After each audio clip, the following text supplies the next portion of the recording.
ভক্তবৃন্দের চরণে আমার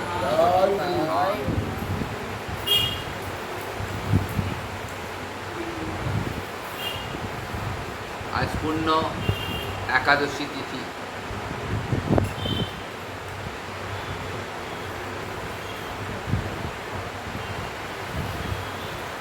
একাদশ্যাং মহাপুণ্যা সর্ব পাপ বিনাশিনী ভক্তেশ্চ দীপনি বিষ্ণু পরমার্থ গতিপ্রদ।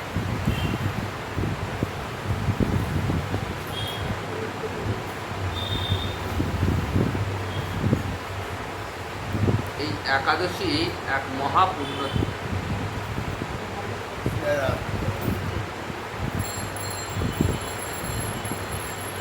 এই তিথির আরেক নাম হরিবাসর তিথি।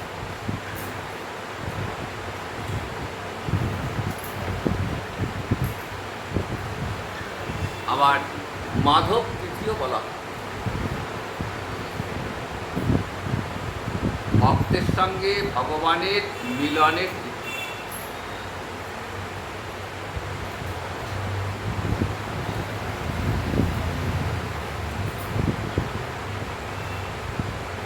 জগতে যত প্রকার ব্রত আছে, যত প্রকার তিথি আছে, তার মধ্যে সর্বাপেক্ষা সর্বশ্রেষ্ঠ ব্রত হল একাদশী ব্রত।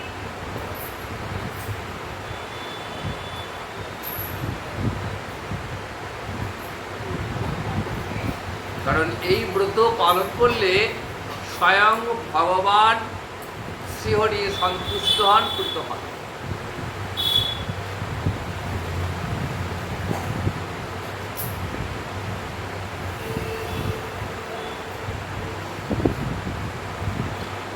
তাই শ্রীহরির অত্যন্ত প্রিয় দিন হচ্ছে এই একাদশী।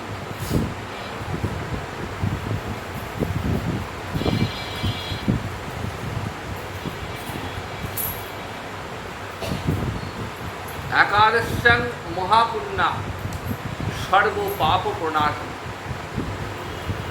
একাদশী ব্রত পালন করলে কি হয় বললেন, সমস্ত পাপ ধ্বংস হয়ে যায়। দেখো, জগতে এমন কোনো ব্রত বা তিথি নেই যে ব্রত তিথি পালন করলে পাপ ধ্বংস হয়। একমাত্র একাদশী ব্রত পালনের দ্বারা সমস্ত পাপ ধ্বংস হয়ে যায়। আমাদের নিত্য নৈমিত্তিক জীবনে দেহে মনে জেনে বা না জেনে অনেক পাপ হয়ে থাকে।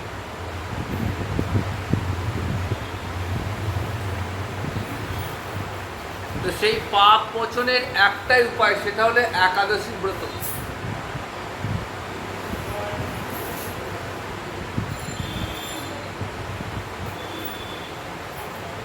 একাদশী ব্রত পালনে পাপ নষ্ট তো হয়ই, তাছাড়াও কি হয়, ভক্তেশ্চ দীপনি বিষ্ণু বলে বিষ্ণু ভক্তির উদ্দীপন জাগায়। যেহেতু ভগবান শ্রীহরির প্রিয় ব্রত, তাই এই ব্রত পালন করলে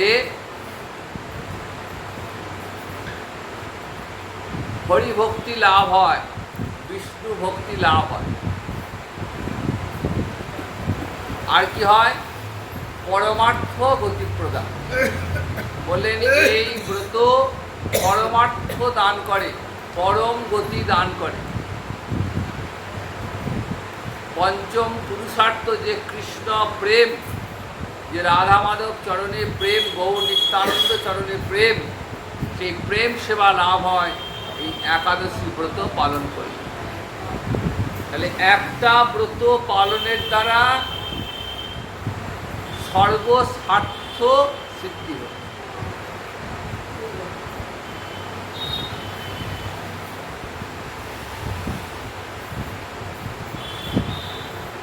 কলিযুগে আমরা কলিহত জীব, আমাদের তো পাপের শেষ নেই। তাই পাপ মোচনের জন্য সর্বশ্রেষ্ঠ বিধান হলো একাদশী ব্রত পালন। এই ব্রত পালন করলে আর অন্য কোনো কিছু করার প্রয়োজন হয় না।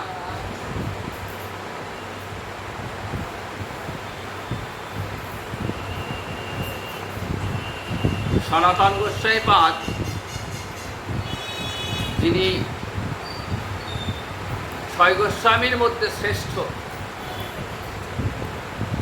সর্বশ্রেষ্ঠ, সর্বজ্যেষ্ঠ, সেই সনাতন গোস্বামীপাদ হরিভক্তি বিলাসে প্রমাণ করে দিলেন যে একাদশী একটা নিত্যব্রত। সমস্ত শাস্ত্র সমুদ্র মন্থন করে বেদ, পুরাণ, উপনিষদ, যত যত গ্রন্থ আছে সমস্ত পুরাণ, উপনিষদ, বেদ ইত্যাদি থেকে প্রমাণ করে দিলেন যে একাদশী হলো একটা নিত্যব্রত, এবং নিত্যব্রত বলে ফলটা হচ্ছে নিত্য। তাই একাদশী ব্রত কোনো অবস্থাতেই কিন্তু পরিহার করা যায় না। একবার উপবাস শুরু করলে, একাদশী ব্রত শুরু করলে সেই ব্রত কিন্তু আর কখনো ভঙ্গ করা যায় না।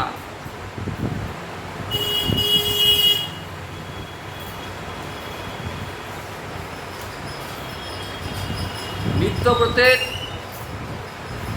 চারটি লক্ষণ আমরা দেখি। প্রথমত,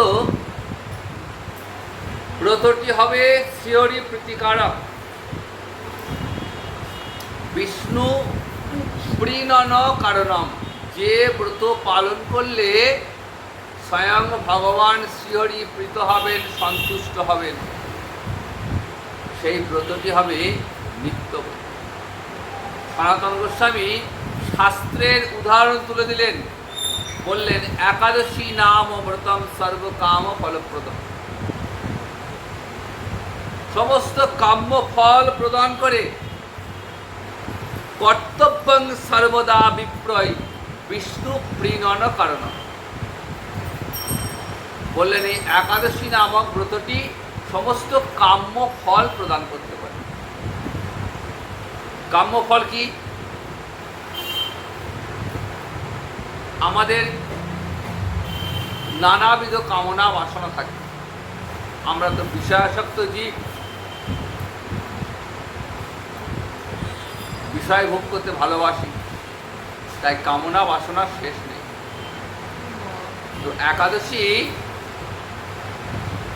এমন এক ব্রত, যে ব্রত পালন করলে মনের কামনা বাসনা সব পূর্ণ হবে।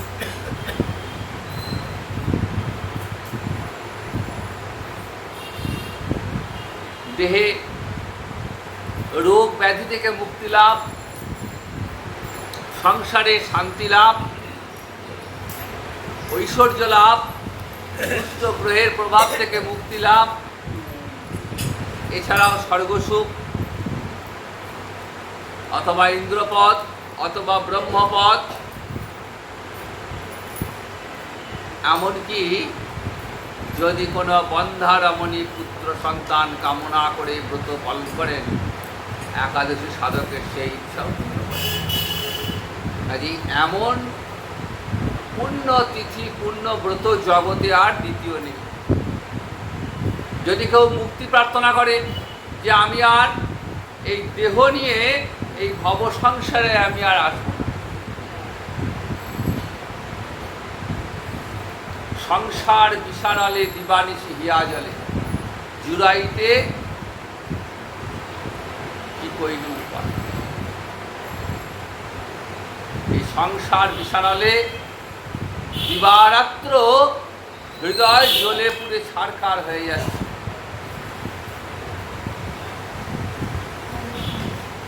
এর থেকে মুক্তি চায়, আর যেন দেহ নিয়ে সংসারে ফিরে আসতে না হয়।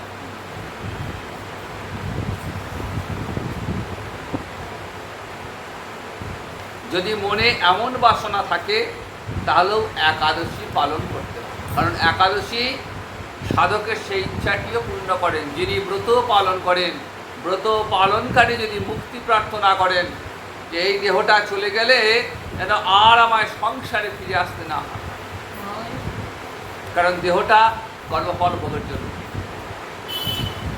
যতবার এই দেহটা নাশ হবে ততবার আবার ফিরে ফিরে আসতে হবে, যতদিন না কর্মফলে ধ্বংস হচ্ছে। কর্মফল কেমন করে ধ্বংস হবে?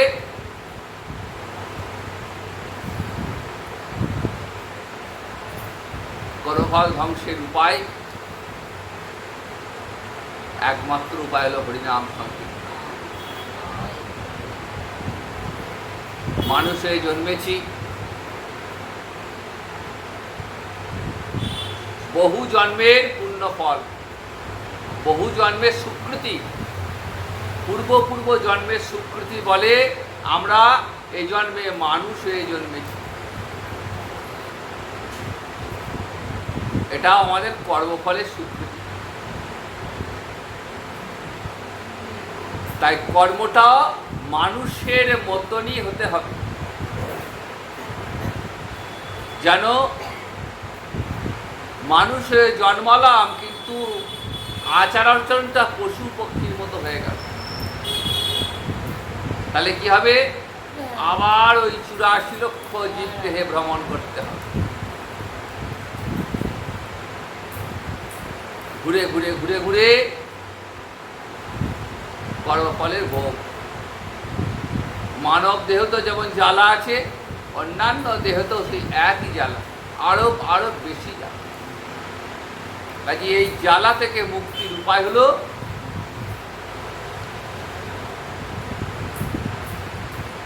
গোবিন্দ চরণে শরণাগতি। গোবিন্দ চরণে শরণাগতি লাভ করলে, রাধা মাধবের চরণ সেবা পেলে আমাদের এই মানব জন্ম ধন্য হয়ে যাবে। এই পরম গতি কে দান করবেন? না, একাদশী। একাদশীর দিন যদি কারো মৃত্যু হয় তার আর পুনর্জন্ম হয় না। এমন ভালো তিথি দেখুন, এই তিথিতে সবার মৃত্যু হয় না। যারা পুণ্যবান, যারা পুণ্যবতী, তারাই একমাত্র একাদশীর দিনে দেহত্যাগ করতে পারে।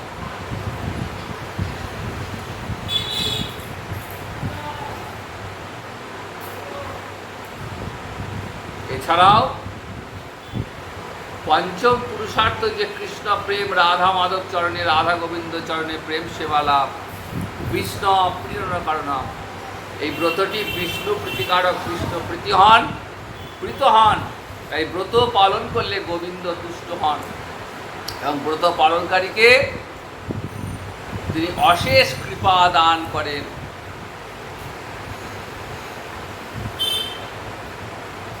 দ্বিতীয় লক্ষণ কি বললেন? যেটি শাস্ত্রে বিধিরূপে থাকবে। শাস্ত্রের বিধান, আমি নিজের মনোমতো যা খুশি ব্রত পালন করলাম, খুব ভালো করে বুঝবেন, শুনবেন। একাদশীটা শাস্ত্রের বিধান, সমস্ত বৈদিক শাস্ত্রে একাদশীর বিধান রয়েছে। প্রত্যেকটা যুগে একাদশী ব্রত পালন, সত্য যুগেও ছিল, ত্রেতা যুগেও ছিল, তারপরেও ছিল, আবার কলিযুগেও আছে। এবং সমস্ত বৈদিক শাস্ত্রে ব্রতের বিধান রয়েছে। তাই শাস্ত্রে যেটা বিধিরূপে থাকবে সেটি হবে নিত্যব্রত। শাস্ত্রে কি বলছে? একাদশাং উপবাসের ন কদাচিৎ অতিক্রমেত। একবার উপবাস করলে সেই উপবাস কিন্তু আর কখনো তা লঙ্ঘন করা যাবে না। আমার মন হলো একাদশী করলাম, আবার পরের দিন মন হলো না, করলাম না, এরকম কিন্তু নয়।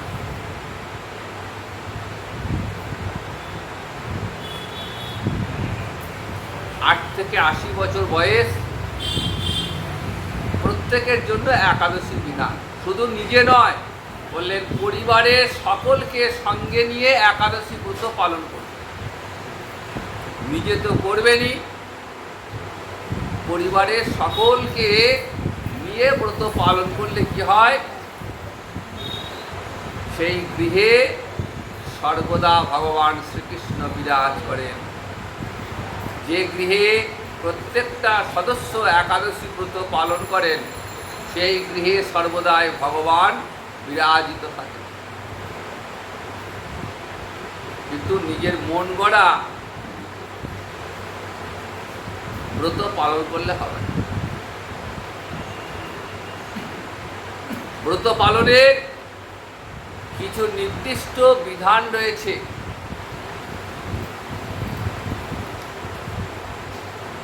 12 মাসে 12টা, 12 দুগুণে 24টা, মোট 24টা একাদশী। আবার পুরুষোত্তম মাস আসলে, মলমাস পড়লে, তখন আবার সেই বছর 2টো একাদশী বৃত্তা আর 8টা মহাদ্বাদশী রয়েছে। তো এই মহাদ্বাদশী প্রাপ্ত হলে একাদশী পরিত্যাগ করে মহাদ্বাদশী ব্রত পালন করতে, এটা শাস্ত্রের বিধান। এই 8টি মহাদ্বাদশী প্রাপ্ত হলে 4টি তিথিযোগে, 4টি নক্ষত্র। তাহলে কেমন করে জানবো? এর জন্য বৈষ্ণব পঞ্জিকা আছে। বৈষ্ণব পঞ্জিকায় বিধান দেওয়া আছে।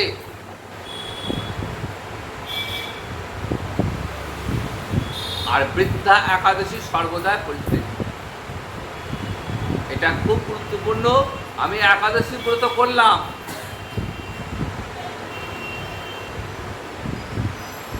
দশমীর পরে একাদশী আসে, আমরা সবাই জানি, কাজে এটা কাউকে না জিজ্ঞাসা করলেও হবে। নিজের মতো করে ব্রতটা করে ফেললাম। তারপরের দিন গৌরাঙ্গ মন্দির, গোবিন্দ মন্দিরকে শুনলাম আজকে একাদশী, তাহলে আমি যে গতকাল করলাম, তাহলে আমার ওই একাদশীটা বৃথা হয়ে যাবে। কারণ ওই একাদশীটা বৃথা ছিল।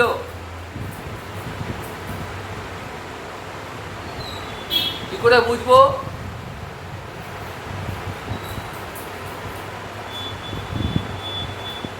দশমী যদি একাদশীতে দশমী স্পর্শ থাকে, একাদশীর দিন উপস্থিত, কিন্তু অরুণোদয়ে দশমী স্পর্শ রয়েছে। সূর্যোদয়ের পূর্বে অরুণোদয়, এই অরুণোদয় যদি দশমী স্পর্শ থাকে, তাহলে সেই দিনটা কিন্তু আর একাদশী তিথি হিসেবে পালন করা যাবে না। পরের দিন যদি সামান্য এক কলাও থাকে, তাহলে পরের দিনটায় নিয়ম অনুযায়ী ব্রত পালন করতে হবে। বৃদ্ধা একাদশী পালন করলে কি হয়? বৃদ্ধা একাদশী পালন করলে ফল উল্টো হয়ে যায়। যে উদ্দেশ্যে আমার ব্রত পালন করা, কারো মনের কামনা রয়েছে গৃহশান্তি, সময় ভালো যাচ্ছে না, কারো মনের ইচ্ছা ঐশ্বর্য প্রাপ্তি, আবার কারো মনের ইচ্ছা রাধা মাধবের চরণে প্রেম সেবা লাভ, বিভিন্ন জনার বিভিন্ন রকমের ইচ্ছা। তাই ইচ্ছাগুলো ফলপ্রসূ হবে তখনই যখন সঠিক নিয়মে ব্রত পালন করবে। আর যদি উল্টো হয়, নিয়মটা না মানি, তাহলে ফলটা উল্টিয়ে গেল, ক্ষতি হয়ে যাবে। বৃদ্ধা একাদশী পালন করলে ক্ষতি হয়ে যাবে। মহাভারতের গান্ধারী শতপুত্রের জননী ছিলেন, বৃদ্ধা একাদশী পালন করেছিলেন। ফল আমরা সবাই জানি যে শতপুত্র নাশ হয়ে গেছে।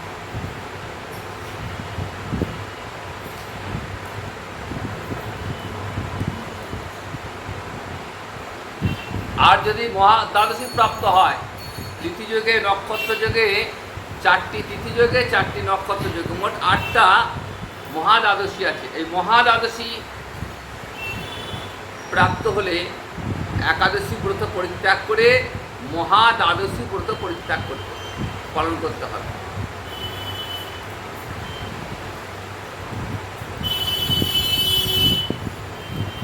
আর একটা বিষয়,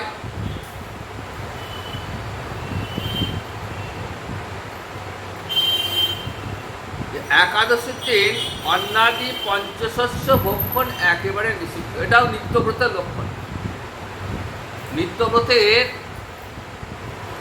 ব্রত পালনে কিছু বিধান রয়েছে, পরিষ্কার করে বলা রয়েছে যে একাদশীর দিন অন্নাদি পঞ্চশস্য ভক্ষণ নিষিদ্ধ, কারণ এই পঞ্চশস্যের মধ্যে পাপ ওই দিন প্রবেশ করে থাকে। শ্রীকৃষ্ণের আদেশে পাপ পুরুষ এই 5টি শস্যের মধ্যে অবস্থান করে। কাজে এই পঞ্চশস্য গ্রহণ করা মানেই পাপ ভক্ষণ করা। ধান, গম, তিল, সর্ষে, যব, কলাই, এগুলো পঞ্চশস্যের মধ্যে পড়ে। কোনো অবস্থাতেই এই সমস্ত পঞ্চশস্যাদি গ্রহণ চলবে না।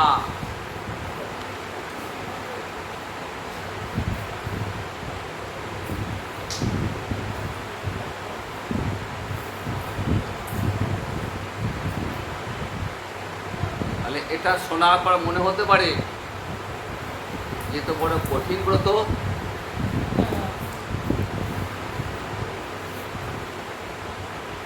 মঙ্গলচণ্ডী ব্রত অনেক ভালো, চিড়ে, কলা, মুরগি, দুধ, মিষ্টি দিয়ে কষিয়ে সেবা হয়। মহাষ্টমী সেও ভালো, গরম গরম লুচি আলুর দম। পূর্ণিমা অমাবস্যা, সেখানেও ময়দা ভাতে খাওয়ার উপায় আছে। একমাত্র একাদশীতে অন্নও চলবে না, ময়দাও চলবে না। তাহলে একাদশী থাক, পুরীতে গিয়ে বেঁধে দিয়ে আসবে। অনেকে বলে দেখবে যে পুরীতে একাদশী বেঁধে দিয়ে এসছি, পুরী ধামে নাকি বলে একাদশী করতেন। ভুল কথা, ভুল কথা, ভুল ধারণা।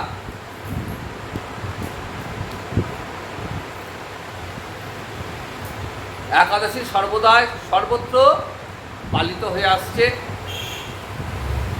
সুতরাং একাদশী যারা পালন করছেন, পালন করবেন, তাদের নিষ্ঠার সঙ্গে পালন করতে হবে। ওই দিন খাওয়া দাওয়ার ব্যাপারটা মাথায় রাখলেই চলবে। আমার খালি পেটে থাকলেও সমস্যা, কারো সুগার রয়েছে, কারো গ্যাস অম্বলের সমস্যা রয়েছে, কাউকে বিভিন্ন প্রয়োজনে বাইরে বেরোতে হয়। সুতরাং বিভিন্ন যুগের জন্য বিভিন্ন রকম নিয়ম রয়েছে। এগুলো সত্যযুগ, ত্রেতা যুগের জন্য ঠিক ছিল। ঋষি মুনি তপস্বী তারা সব তপবনে বাস করতেন এবং তাদের আহার নিদ্রা বলে কিছু ছিল না। দিবারাত্র ভজনে আনন্দে, ভজনানন্দে নিমগ্ন থাকতেন। তো আমরা কলিহত জীব, আমাদের অত ধৈর্য নেই, কামনা বাসনার শেষ নেই। আবার এইসব নিয়েই কৃষ্ণ ভজন করতে হবে, কৃষ্ণ কথা শ্রবণ করতে হবে, আবার শ্রীহরি প্রীতির জন্য একাদশীও পালন করতে হবে। তাই ঋষিরা বিধান দিয়েছেন যে কলিযুগের জন্য বিশেষ ছাড় রয়েছে, ডিসকাউন্ট রয়েছে।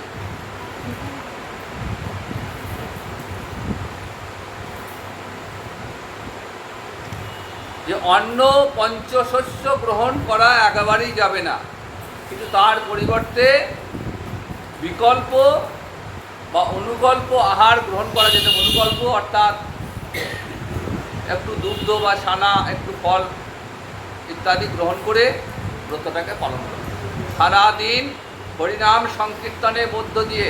যে একাদশী ব্রত মানে আজ তো রান্না নেই, আজকে তো রান্না বান্নার বালাই নেই, সারাদিন ঘুমিয়ে কাটিয়ে দিলাম। সকালে সন্ধ্যাবেলায় উঠলাম, একবার সন্ধে দেখি আবার শুয়ে পড়লাম। ওটা কিন্তু একাদশী হলো না।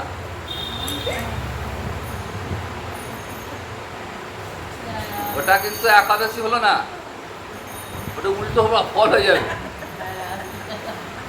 একাদশী মানে সকাল সকাল উঠতে হবে, স্নান সেরে গোবিন্দের সেবা দিয়ে, গোবিন্দকে সেবা তো দিতেই হবে। আমি নিজে না খাই, ভগবানের সেবা তো দিতে হবে। এবং ওই প্রসাদী অন্ন কিন্তু গ্রহণ করা যাবে না, মহাপ্রসাদ সেটাও গ্রহণ করা যাবে না। প্রসাদ ছড়িয়ে রাখতে হবে, বা যারা ব্রত পালন করেন না তাদের মধ্যে বিতরণ করতে হবে। এবং ওই প্রসাদ রেখে দিতে পরের দিন যে পালনের সময় থাকে, ব্রত যে কোনো ব্রতের পালন থাকে, পরের দিন পালন করতে হবে, ওই মহাপ্রসাদ মুখে দিয়ে পালন করতে হবে। আর হরিনাম সংকীর্তন কলিযুগের জন্য বিশেষ নিয়ম। কারণ একাদশীর দিন সারাদিন ওই ধ্যানমগ্ন হয়ে থাকা সম্ভব নয়। কারো পক্ষে ধ্যান করার জন্য যে মানসিক শক্তির দরকার, সেটা আমাদের কারণ। চোখ বুঝে যে একটু গোবিন্দের ভজন করব, ভগবানকে মনে মনে ডাকবো যে আজকে একাদশীর দিন একটু নিরিবিলি সময় পেয়েছি, একটু ডাকি। চোখ যেই বুঝবো, হয় ঘুমে ঢুল চলে আসবে, আর না হলে যত রাজ্যের চিন্তা মাথায় এসে তুলবে। সবাই মনে করে বোধহয় খুব ধ্যান করছে, তা তো নয়, ঘুমোচ্ছে।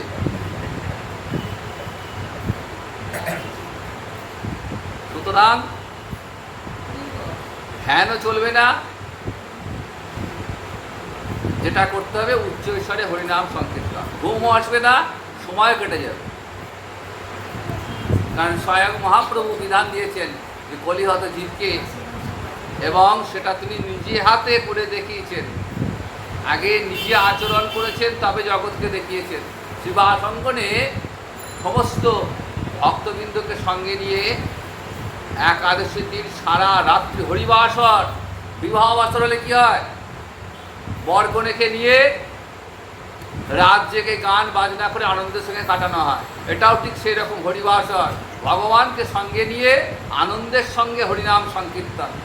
এটা হচ্ছে হরিবাসর। সারা রাত হরিবাসর করে পরের দিন স্নান সেরে গোবিন্দকে সেবা দিয়ে, ব্রাহ্মণ বৈষ্ণব ভোজন করিয়ে তারপরে মহাপ্রসাদ গ্রহণ। মহারাজ অম্বরীশ এইভাবে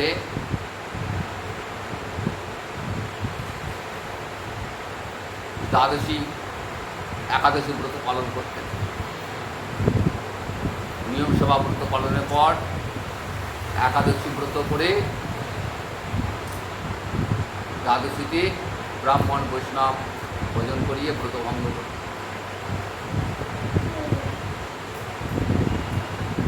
তো যাই হোক, আজকে হরিবাসরের দিন, সুতরাং হরিনাম সংকীর্তনটাই বিধান কলিযুগের জীবের জন্য। আমরা একটু হরিবাসর কীর্তন করব। আজকে এখানেই হরিকথা বিশ্রাম নিচ্ছি। জয় নিতাই।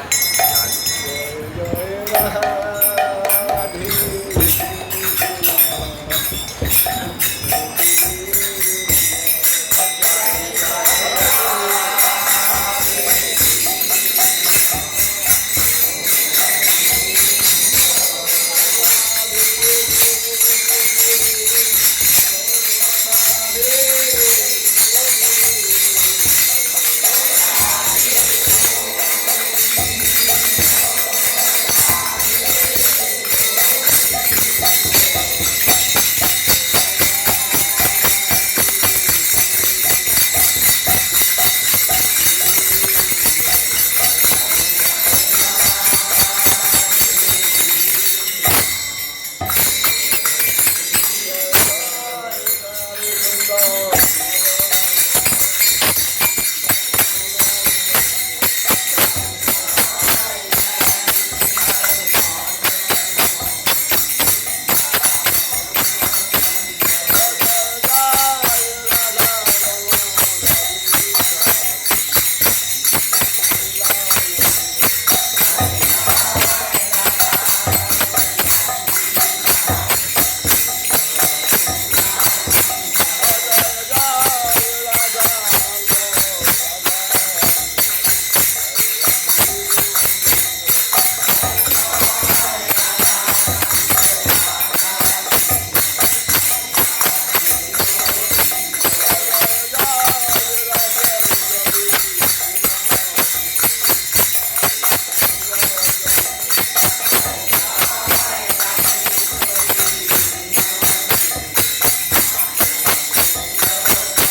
হরে নামানন্দে